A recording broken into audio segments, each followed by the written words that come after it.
শের খোদা রাদিয়াল্লাহু তাআলা যিনি সব থেকে বাচ্চা বয়সে ইসলামকে গ্রহণ করেছিলেন, আবু তালেবের পুত্র, যে আবু তালেবের কাছে আমার নবী লালিত পালিত হয়েছিলেন, সেই আবু তালেবের ছেলে হযরত আলী রাদিয়াল্লাহু তাআলা তিনি আমার নবীকে এতটাই ভালোবেসেছিলেন, এতটাই মহব্বত করেছিলেন।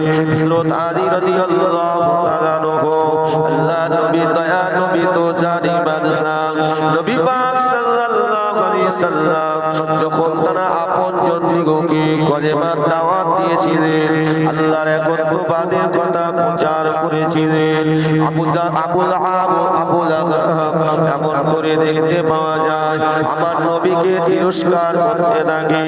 আবু লাহাব এমন করে দেখতে পাওয়া যায় আমার নবীর উপরে আঘাত করবে মন করে আমার নবীর দিকে এগিয়ে যায়।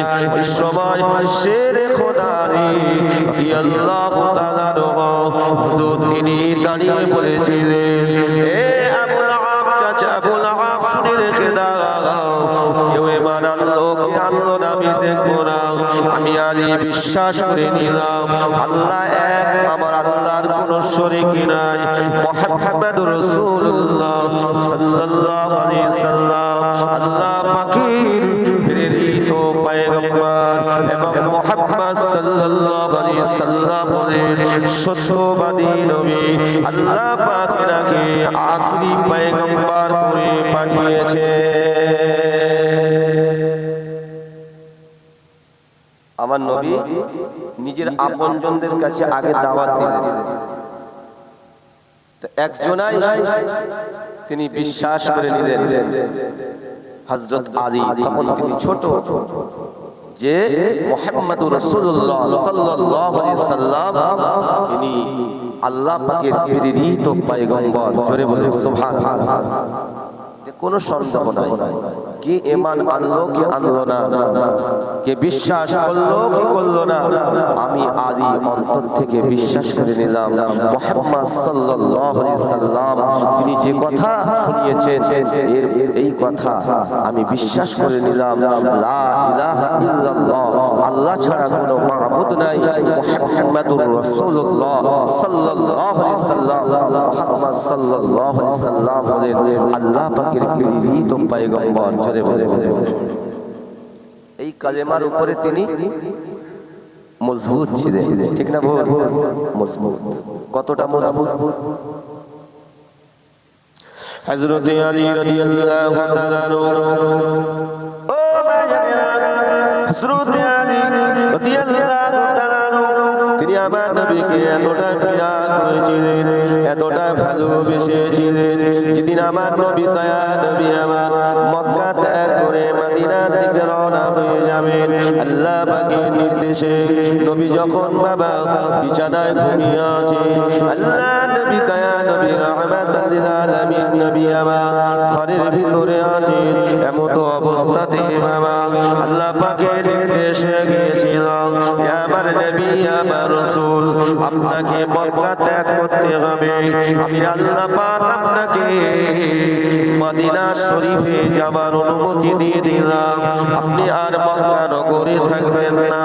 হযরতে আমার নবী দয়া নবী রাহমাতাল লিল আলামিন নবী আমার যখন কিনা বিছানায় ওই বিছানায় শয়ন করেছিলেন, চতুর্দিকে আবু জাহিলের দলবলেরা চতুর্দিকে বাবা আমার নবী পাকের ঘরটাকে ঘিরে ফেলেছিল। শুনে রেখে দিন, জেনে রেখে দিন, ওই ঘরের ভিতরে শের খোদা আলীকে আমার নবী ডেকে বলেছিলেন, বাবা আলী রে, বাবা আলী, আমি রাসূলুল্লাহ তোমাকে জানিয়ে দিলাম তুমি আমার বিছানায় আরাম করো, তুমি আমার বিছানায় শুয়ে পড়ো।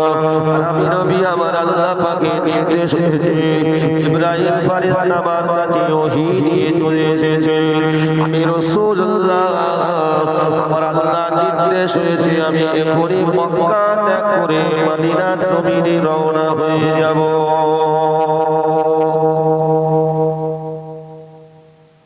মক্কাবাসীরা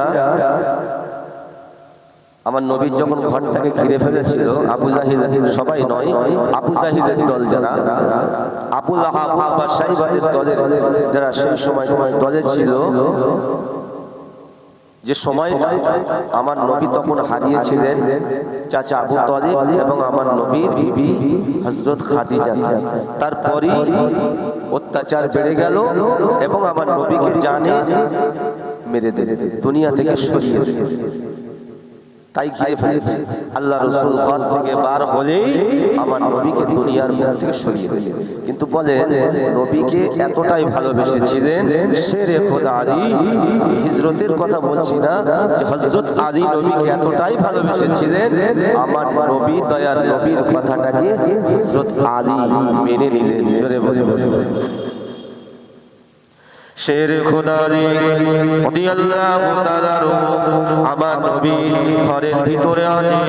আল্লাহ নবী জিবরাইল ফেরেশতাকে বলেছিলেন, ও জিবরাইল, আমি যে এই ঘরের ভিতর দিয়ে পার হব, ওরা তো আমাকে দেখতে পেয়ে যাবে, ওরা তো আমাকে দেখে ফেলবে, তাহলে ওরা তো আমাকে ধরে ফেলবে। হযরত জিবরাইল বলেছিলেন, ইয়া রাসূলুল্লাহ, ইয়া হাবিবাল্লাহ, হুজুর আপনার হিফাজতের দায়িত্ব আল্লাহ নিজেই নিয়েছেন, আল্লাহ পাক আমাকে পাঠিয়ে দিয়েছেন। হুজুর আপনি চিন্তা করবেন না, হুজুর আপনাকে ওরা কেউ দেখতে পাবে না। ইয়া রাসূলুল্লাহ, ইয়া হাবিবাল্লাহ, হুজুর আপনি ওই মরুভূমি এক মোটা বালু কোড়া নিয়ে আপনি এমন করে কুফারে কুরাইশদের দিকে নিক্ষেপ করুন, আমার আল্লাহ পাক ওদের চোখ দুটোকে আপনার জন্য দেখা, আমার আল্লাহ পাক ওদের চোখ দুটোকে অন্ধ করে দেবে, ওরা আপনাকে দেখতে পাবে না।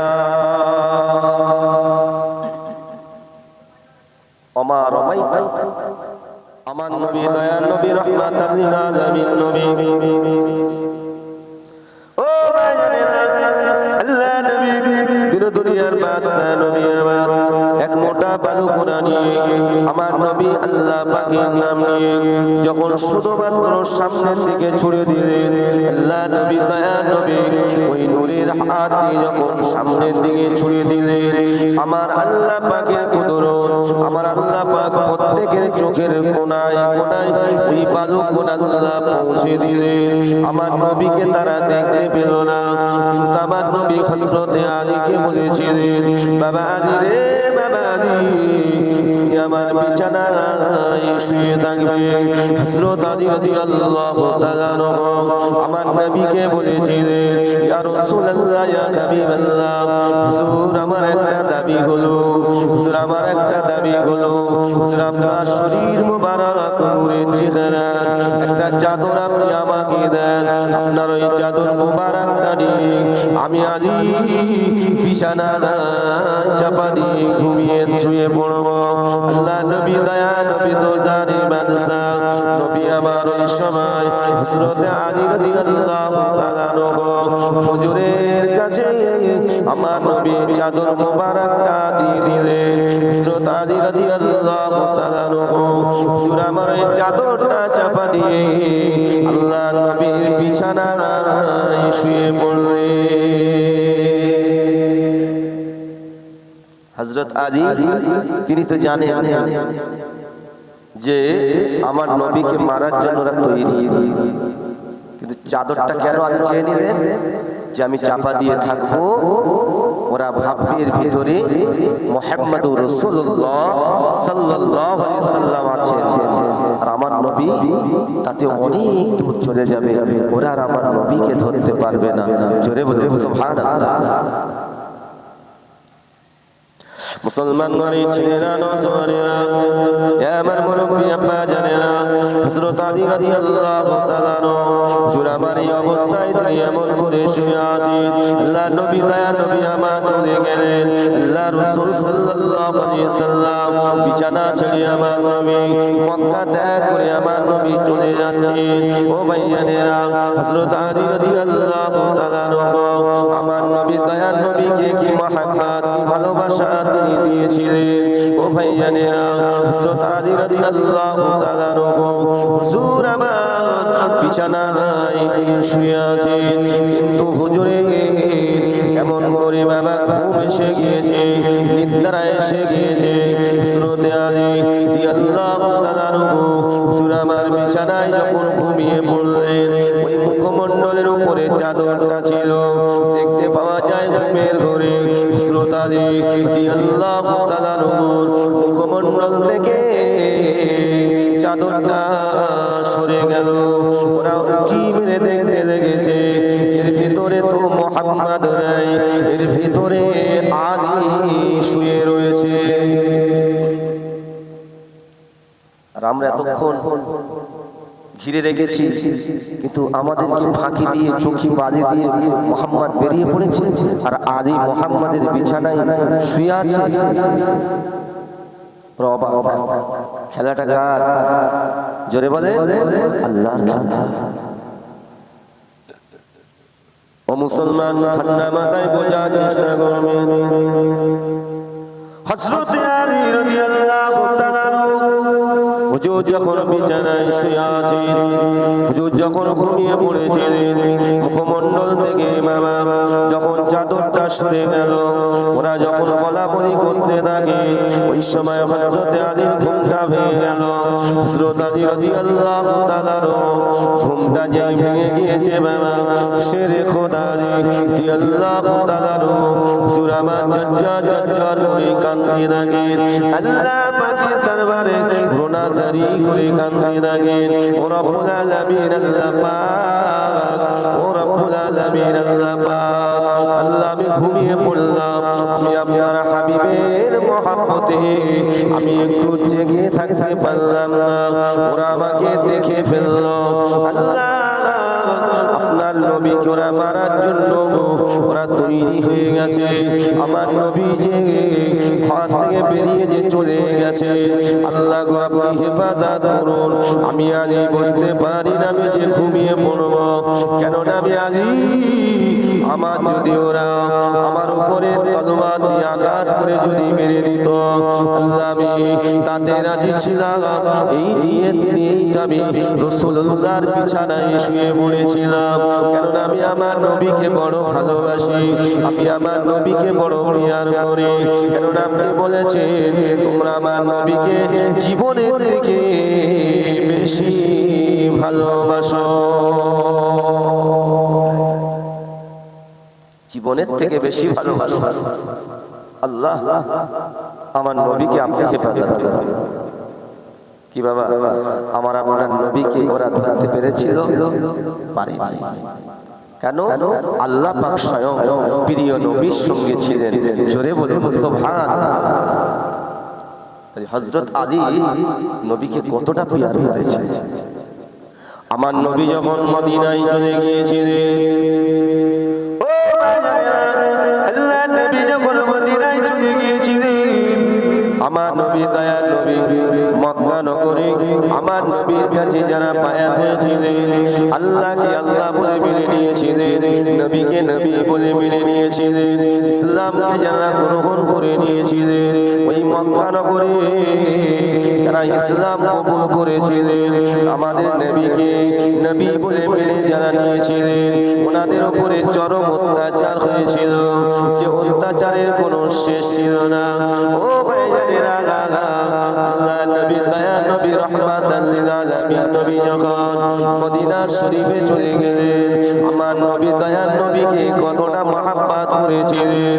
ওই সময় মক্কা নগরে আমার নবী সাহাবীগণেরা আর মক্কা নগরে থাকলেন না, ঘর বাড়ি বিল্ডিং বানাতারা সব কিছু ছেড়ে দিয়ে, ব্যবসা বাণিজ্য সব কিছু ছেড়ে দিয়ে, ও ভাইজানেরা নবীর মহব্বতে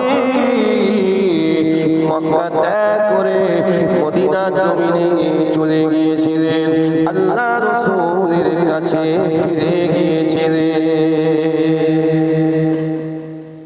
কত অত্যাচার সব মেনে নিয়েছে, দুনিয়ার সব অত্যাচার মেনে নিয়েছে, কিন্তু ওই অত্যাচারীদের কাছে কখনো মাথা নত করেনি। জোরে বলে সুবহানাল্লাহ। মাথা নত করেছে আল্লাহর কাছে।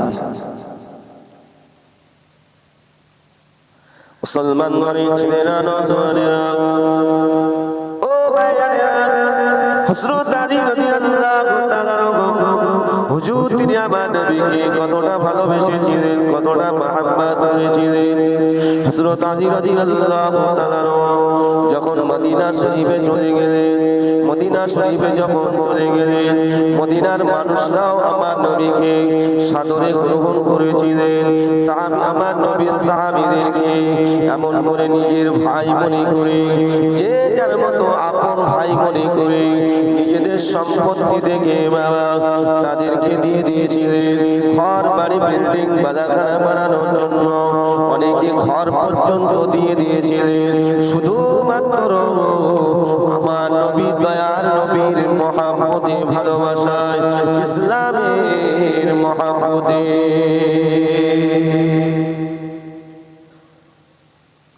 শুনলে অবাক হয়ে যাবে হযরত আলী রাদিয়াল্লাহু তাআলা হুজুরের ঘর নাই হুজুরের ঘর নাই তিনি দিন মজুরি খাটেন বাবা এক তারিখে হযরত আলী রাদিয়াল্লাহু তাআলা হুজুরের যখন বিবাহের বয়স হয়ে গিয়েছে বাবা হুজুরের বিয়ের বয়স হয়ে গেছে আল্লাহ নবী দিন দুনিয়ার বাদশা নবী পাক সাল্লাল্লাহু আলাইহি ওয়াসাল্লাম ও ভাইয়ানেরা আমার নবী পাক হযরত আলীকে বিয়ে দেবে বিয়ের ব্যবস্থা করবেন কিন্তু বিয়েটা কার সাথে হবে আল্লাহ নবী দয়া নবী রাহমাতাল লিল আলামিন নবী আমার ঘরে চলে গেলেন খাতুনে জান্নাত হযরত ফাতেমাকে বলেছিলেন ও বেটি ফাতেমা তোমার বয়স হয়ে গেছে বিয়ের বয়স হয়ে গেছে আমি তোমার আব্বা জান মুহাম্মদুর রাসূলুল্লাহ সাল্লাল্লাহু আলাইহি ওয়াসাল্লাম ও বেটি ফাতেমা তুমি আমার আদরের বেটি আমি তোমাকে বিবাহ দিতে চাই আমি তোমাকে বিয়ে দিতে চাই মা তুমি একবার বলো ও বেটি ফাতেমা তুমি একবার বলো আম্মা জান ফাতেমা তিনি রাজুল আম্মা জান ফাতেমা তো সারা রাদিয়াল্লাহু তাআলা জানা চেহারাটা কোন পরপুরুষ দেখতে পাই নাই বাবা আম্মা জান ফাতেমা তো সারা রাদিয়াল্লাহু তাআলা চুপ করে আছে আল্লাহ নবী বলেছেন মা কিছু তো বলছো না আম্মা জান ফাতেমা বলেছে আব্বা জান আপনি যাতে রাজি আমি ফাতেমা তাতে রাজি আব্বা জান আপনি যেটা ভালো বোঝেন সেটা করবেন আমার নবী বলেছিলেন মা আমি পাত্র ঠিক করে ফেলেছি আম্মা জান ফাতেমা বলেছিলেন ও আব্বা জান আপনি পাত্র ঠিক করেছেন আব্বা জান আপনি যে পাত্র ঠিক করেছেন আমি তাতে খুশি আমার নবী বলেছিলেন ফাতেমা পাত্রটা অন্য কেউ নয় উনি হলেন আমার প্রিয় সাহাবী হযরত আলী রাদিয়াল্লাহু তাআলা এ ফাতেমা আলীর সঙ্গে তোমার বিয়ে দেওয়া হবে তবে শুনে রেখে দাও জেনে রেখে দাও আলীর কিন্তু সেভাবে ঘর নাই একটি থাকার ঘর পর্যন্ত নাই আলীর সংসারে আসবাবপত্র নাই ফাতেমা তাতে কি তুমি রাজি আছো আম্মা জান ফাতেমা বলেছিলেন আব্বা জান আপনি যাতে রাজি আমি ফাতেমা তাতে রাজি আমার নবী বলেছিলেন বেটি ফাতেমা ও মা ফাতেমা এই বিয়েতে শুধু আমি রাজি নয় স্বয়ং আমার আল্লাহ পাকের অর্ডার আমার আল্লাহ খুশি কেন আমার নবী যা কিছু করেছেন যা কিছু বলেছেন সবটাই আমার আল্লাহ পাকের নির্দেশ অনুযায়ী জোরে বলে সুবহানাল্লাহ আল্লাহ যেটা নবীকে জানিয়েছেন আমার নবী জগতে সেটাই প্রচার করেছেন আল্লাহ পাক যেটাই নবীকে শুনিয়েছেন আমার নবী সেটাই জগতের বুকে প্রচার করেছেন ওমা ইয়ানতিকু আনিল হাওয়া ইন হুয়া ইল্লা ওয়াহয়ুন ইউহা আল্লাহ আল্লাহ যেটা ওহী দ্বারা নবীকে জানিয়েছেন আমার নবী সেটাই প্রচার করেছেন। জোরে বলেন সুবহানাল্লাহ। আম্মা জান ফাতেমা ঘর বাড়ি জমি জায়গা কিছু চাইলেন, কিছু দেখলেন, তিনি খুশি কেন হলেন? যে দুনিয়াটা তো দুদিনে, যখন তখন আল্লাহর ডাক এসে যাবে, কিন্তু আখিরাতটা হলো চিরস্থায়ী। আমি ফাতেমা দুনিয়ার কোনো সুখ শান্তি আয়েশ আরাম আমার কিছুই প্রয়োজন নাই। আমি চাই আল্লাহ এবং আল্লাহর রাসূল জোরে বলে